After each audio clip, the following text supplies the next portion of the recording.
దేవుని నామానికి మహిమ కలుగును గాక. కీర్తన గ్రంథము 100వ అధ్యాయం చదువుకుందామండి. స్తుతి అర్పణ కీర్తన. సమస్త దేశములారా యెహోవాకు ఉత్సాహధ్వని చేయుడి, సంతోషముతో యెహోవాను సేవించుడి. ఉత్సాహగానం చేయుచు ఆయన సన్నిధికి రండి, యెహోవాయే దేవుడని తెలుసుకొనుడి. ఆయనే మనలను పుట్టించెను, మనము ఆయన వారము, మనము ఆయన ప్రజలము, ఆయన మేపు గొర్రెలము. కృతజ్ఞతార్పణలు చెల్లించుచు ఆయన గుమ్మములలో ప్రవేశించుడి. కీర్తనలు పాడుచు ఆయన ఆవరణములలో ప్రవేశించుడి.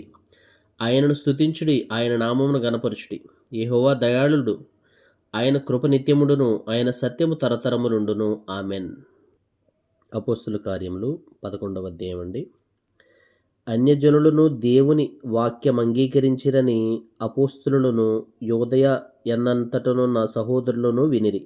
పేతురు యెరూషలేమునకు వచ్చినప్పుడు సున్నతి పొందినవారు, నీవు సున్నతి పొందని వారి యొద్దకు పోయి వారితో కూడా భోజనము చేసితివని అతనితో వాదం పెట్టుకునిరి.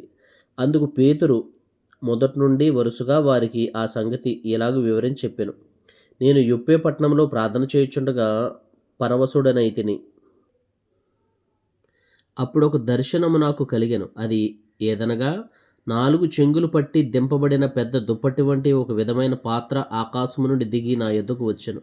దాని వైపు నేను తేరిచూచి పరీక్షింపగా భూమి యందుండు చతుష్పాద జంతువులను, అడవి మృగములను, ప్రాకిడి పురుగులను, ఆకాశ పక్షులను నాకు కనబడెను. అప్పుడు పేతురు, నీవు లేచి చంపుకుని తినుమని ఒక శబ్దము నాతో చెప్పుట వింటిని. అందుకు నేను, వద్దు ప్రభువా, నిషిద్ధమైనది అపవిత్రమైనది ఏదియూ నా నోట ఎన్నడూనూ పడలేదని చెప్పగా, రెండో మారు ఆ శబ్దం ఆకాశము నుండి, దేవుడు పవిత్రము చేసినది నీవు నిషిద్ధమైనవిగా ఎంచవద్దని ఉత్తరమిచ్చెను. ఇలాగ ముమ్మారు జరిగెను. తరువాత అదంతయు ఆకాశమునకు తిరిగి తీసుకుని పోబడెను. వెంటనే కైసరయ నుండి నా యొద్దకు పంపబడిన 3 మనుష్యులు మేమున్న ఇంటి యొద్ద నిలిచి ఉండిరి. అప్పుడు ఆత్మ, నీవు భేదమేమియూ చేయక వారితో కూడా వెళ్ళుమని నాకు సెలవిచ్చెను. ఆ 6 సహోదరులు నాతో కూడా వచ్చిరి. మేము కొర్నేలి ఇంట ప్రవేశించితిమి.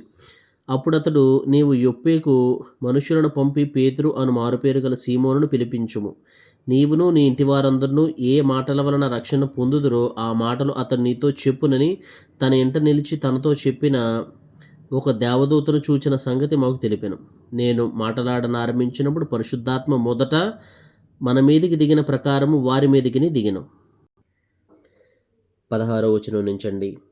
అప్పుడు యోహాను నీళ్లతో బాప్తిస్మమిచ్చెను గాని మీరు పరిశుద్ధాత్మలో బాప్తిస్మము పొందుదరని ప్రభువు చెప్పిన మాట నేను జ్ఞాపకం చేసుకొంటిని.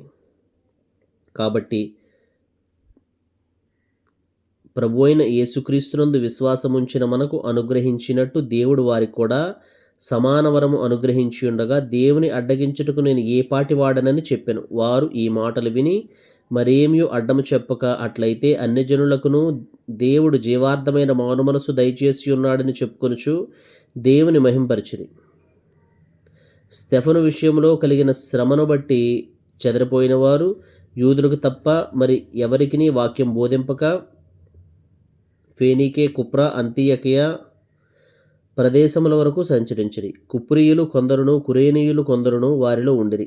వీరు అంతియోకియకు వచ్చి గ్రీసు దేశపు వారితో మాట్లాడుచు ప్రభువైన యేసును గూర్చిన సువార్త ప్రకటించిరి. ప్రభువు హస్తం వారికి తోడైండెను గనుక నమ్మిన వారనేకులు ప్రభువు తట్టు తిరిగిరి.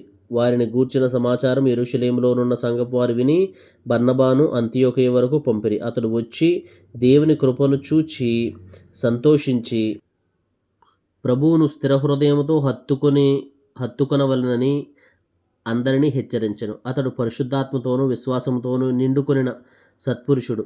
బహుజనులు ప్రభువు పక్షమును చేరిరి. అంతటా అతడు సౌలును వెతుకుటకు తార్సునకు వెళ్ళి అతనిని కనుగొని అంతియోకియకు తోడుకుని వచ్చెను.